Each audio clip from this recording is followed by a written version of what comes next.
We already have an example component created for us by create React app. Let's render it back inside index.js file. We can delete the code that we've written in the previous lessons. We won't be using it anymore. And let's refer to the app component inside our render method.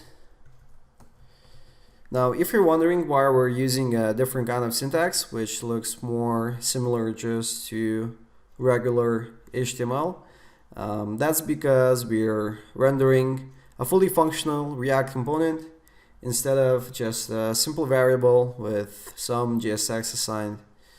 So save index.js file, go back to your page, check if everything is working correctly, and it is. So let's open up back the app.js file, and we can see that we have a class created with the name of app, which is extending a class component provided for us by React. And inside this class we have just one render method, which is returning the JSX that will render inside our page. So nothing too much difficult is happening here, and we can easily make the changes to fit our needs. So first of all, let's delete the image, and we can also remove the import here. Save it, go back to our page, and the image was successfully removed, but we have a big gap under the title. So open up app.css, find app header class and change the height. Instead of 150 pixels, change it to 60 pixels. Save it. This looks much better. Okay,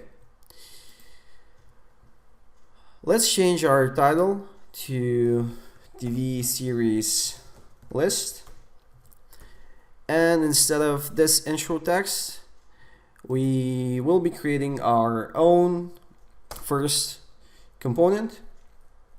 So let's create a variable with the name of intro and assign an arrow function to it, which for now will just only return this copied JSX here.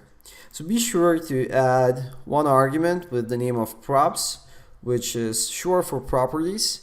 In the upcoming lesson, you will understand what that is.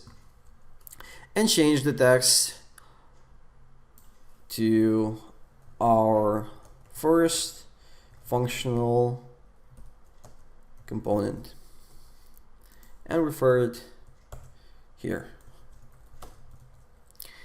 Save app.js, and we have created our first functional component.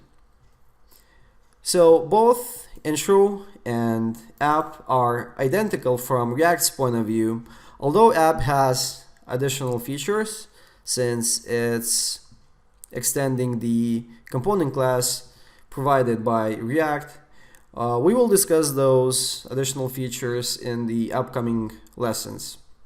Functional components are called functional because they are literally just JavaScript functions which return a React element. In our case, we're just returning a simple JSX. It's really important to have your own custom component capitalized, since that's the syntax convention that JSX uses. Lowercase names will refer to built-in components, so it will be just considered as simple HTML tags, and capitalized names will refer to your custom components.